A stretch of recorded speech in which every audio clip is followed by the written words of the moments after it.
You guys, if you didn't watch, well, it was our last night, the Obama speak, holy shit.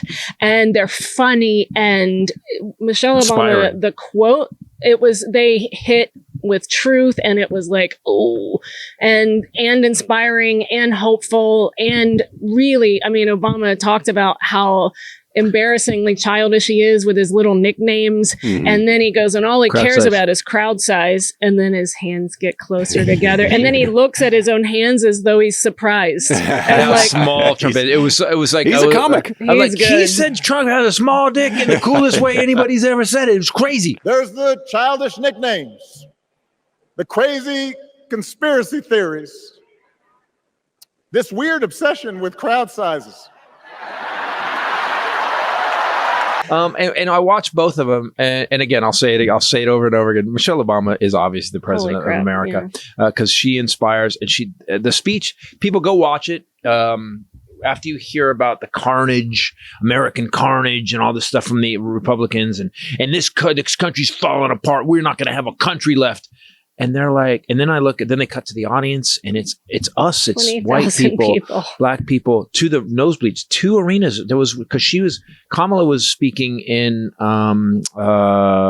she was in Milwaukee, and they were wherever she was speaking. Oh, Doug Emhoff too. She was speaking somewhere else. She was speaking somewhere else, and so they had 2 arenas full. This was like Live Aid. Like they had one in England and one in exactly. She filled an arena, and then the Chicago arena was filled last night, and then Obama came in, and Obama. I remember we lived through history. People don't get it. There's still so much racism in this country, but we elected the first black president, and he was great. She said, who's going to tell him that the job he's currently seeking might just be one of those black jobs? And the way she said it, she did a little bit. She did on that. What was the other thing she said? They really talked about the anger and the chaos and the fear stoking. And then he said, he goes, you're going to like this guy again? He goes, we all know in every movie we've ever liked, the sequel is way worse. She said also that, speaking about Kamala Harris, she understands that most of us will never be afforded the grace of failing forward. We will never benefit from the affirmative action of generational wealth. Yeah. Ooh, bam. Shit. Now, the problem with that sentence is that the woman you just talked to on the phone is not going to understand what that means. Yeah. It's not affirmative action. No. So here, let's explain it. So when you have a lot of money and you go to Yale, whatever, and you become very wealthy, what ends up happening is when your kids grow up, they call Yale. Your dad calls Yale and go, hey, I'm a legacy. Can we get him in? Yeah. And his grades, he's been addicted to cocaine and he's stolen cars and he's really a piece of shit. Can we get him in? Sure. So that's the affirmative action of the wealthy, and it happens all the time. Like the Tituses, we don't have any of that. We've never had any of that. Again, they actually have separate programs at those Ivy League schools for the wealthy kids that aren't. That's smart. affirmative I've heard action. about that. That's private for affirmative action. But they don't call it that. No. She also said this was when we were like, we were cheering. She said, talking about Trump, his limited, narrow view of the world made him feel threatened by the existence of 2 hardworking, highly educated, successful people who happened to be black. We were like, it got so shady. I was like, the lights on in here still? Because this arena is shady. The thing that's like super obnoxious to me is that CNN fact checked. Like they fact checked the RNC, and it was like it was crazy. Like every line Trump said, I think it was like 192.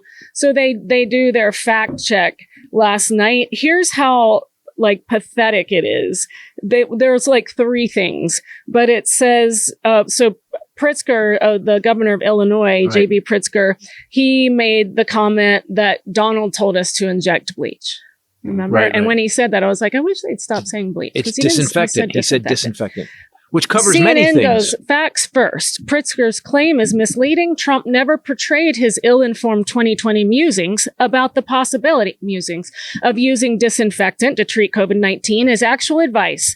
Rather, Trump was talking about the possibility of scientists testing the possibility of using disinfectant as treatment. CNN went, how do you twist yourself? How many times they add to twist themselves up? He said it. We watched him on TV say, maybe you could inject bleach. That would maybe do it for like a cleaning. supposing we hit, this is going to take you guys back. Oh, man. So supposing we hit the body with a tremendous, whether it's ultraviolet or just a very powerful light.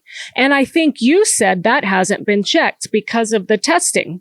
And then I said, supposing you brought the light inside the body, which you can do either through the skin or some other way. And I think you said you're going to test that too.